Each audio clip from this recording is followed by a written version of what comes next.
अस्सलाम वालेकुम व्यूवर्स, कैसे हैं आप? उम्मीद करती हूँ सब ठीक होंगे। तमाम अहले इस्लाम को बहुत बहुत ईद मुबारक। अल्लाह ताला सबको ये दिन खुशियों के साथ गुजारना नसीब करे और जिन लोगों के प्यारे इस ईद पर उनके साथ नहीं हैं, अल्लाह ताला उनकी मग़फ़िरत फ़रमाए और उनको सब्र दे, आमीन।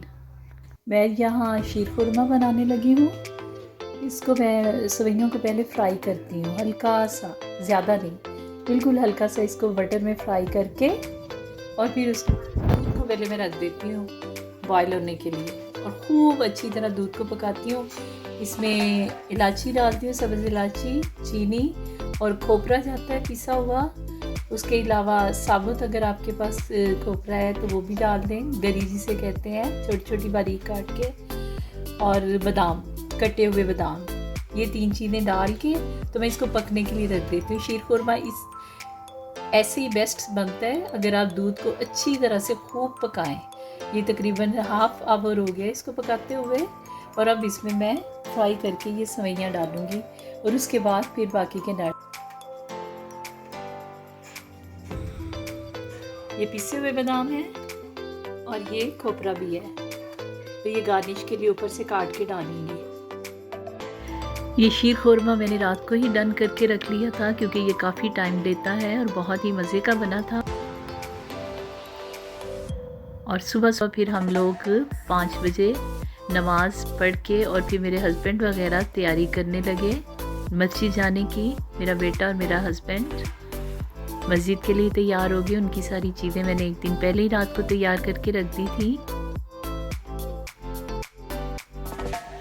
इन लोगों के जाने के बाद फ़ौरन ही मैं घर में जल्दी से सबसे पहले मैंने क्लीनिंग की और उसके बाद मैं इनके नाश्ते की तैयारी करने लगी क्योंकि वापसी पर मेरे घर शुरू से ही मेहमान आते हैं नाश्ते पर। मस्जिद से ही साथ आ जाते हैं मेरे हस्बैंड के और नाश्ता करते हैं इधर, और मैं नाश्ते की तैयारी करने लग गई।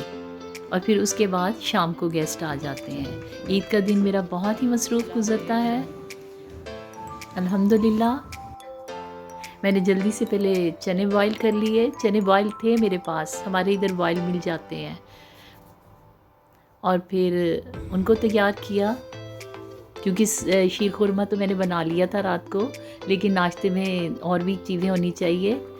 तो फिर मैंने इस बार चने और साथ में तंदूर के गरम गरम नान बनाए, ऊपर तिल भी लगाए, और अलग से चने मैंने जो रवायती बनते हैं आलू चने, वो भी अलग से बनाए।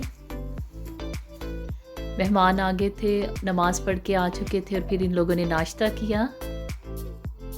बहुत अच्छा लगता है परदेस में जब आपके घर ईद वाले दिन सुबह ही से मेहमानों का आना जाना शुरू हो जाए।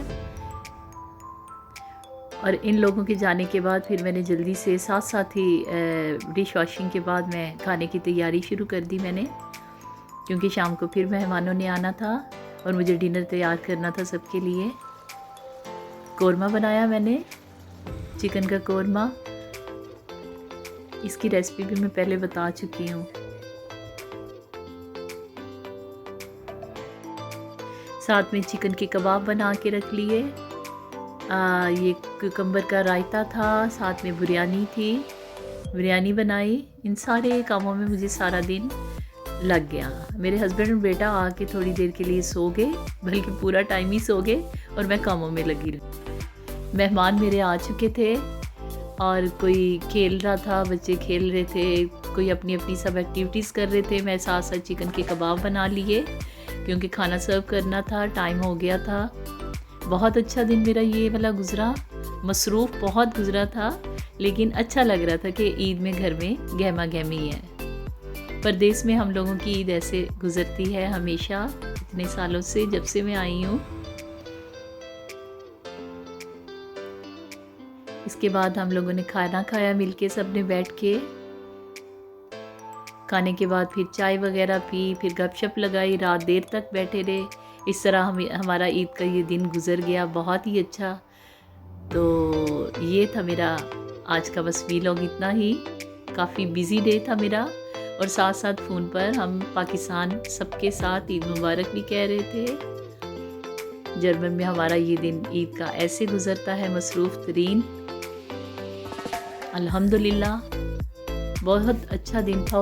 उसके बाद फिर हमने केक वगैरह खाया स्वीट्स में, और सेवइयाँ रखी, चाय बनाई, और ख़ुशी के साथ ऐसे हमारा दिन गुजर गया। ये था मेरा आज का व्लॉग। आप दुआओं में याद रखिएगा। मिलेंगे इंशाल्लाह नेक्स्ट। अल्लाह हाफिज़।